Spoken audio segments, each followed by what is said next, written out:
ગીર સોમનાથ જિલ્લા પોલીસ વડા જયદેવસિંહ જાડેજાના માર્ગદર્શન હેઠળ નશાકારક પદાર્થોનો ગેરકાયદે વેપાર સામે કડક કાર્યવાહી કરવામાં આવી રહી છે, જે અંતર્ગત ગીર સોમનાથ એસઓજી પોલીસે ચોક્કસ બાતમીના આધારે પ્રભાસ પાટણમાંથી ચરસના જથ્થા સાથે એક શખ્સને ઝડપી પાડ્યો છે. તો પોલીસને બાતમી મળવા પામી હતી કે પ્રભાસ પાટણના ત્રિવેણી રોડ પર સ્મશાન ઘાટ તરફ જતા માર્ગે એક વ્યક્તિ ચરસનો જથ્થો વેચવા આવ્યો છે. ત્યારે આ બાતમીના આધારે એસઓજી પોલીસની ટીમે વોચ ગોઠવી કાર્યવાહી હાથ ધરી હતી. તો કાર્યવાહી દરમિયાન પોલીસે મેરઠ ઉત્તર પ્રદેશના રહેવાસી માનસી ઉર્ફે રાજુસિંહ શમરુસિંહ શેનીને ઝડપી પાડ્યો હતો. તેની તલાશી લેતા તેની પાસેથી 1.5 કિલો ચરસ મળી આવી હતી, જેની બજાર કિંમત 3,75,000 આપવામાં આવી છે. તો પોલીસે ચરસનો જથ્થો જપ્ત કરીને આરોપી વિરુદ્ધ એનડીપીએસ અધિનિયમ હેઠળ કાયદેસરની કાર્યવાહી હાથ ધરી છે.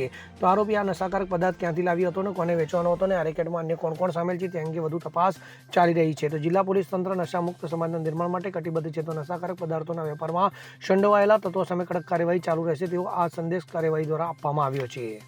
Bureau report CN24 news. હવે જુઓ દેશ દુનિયાની તમામ ખબરો તમારી આંગળીના ટેરવે.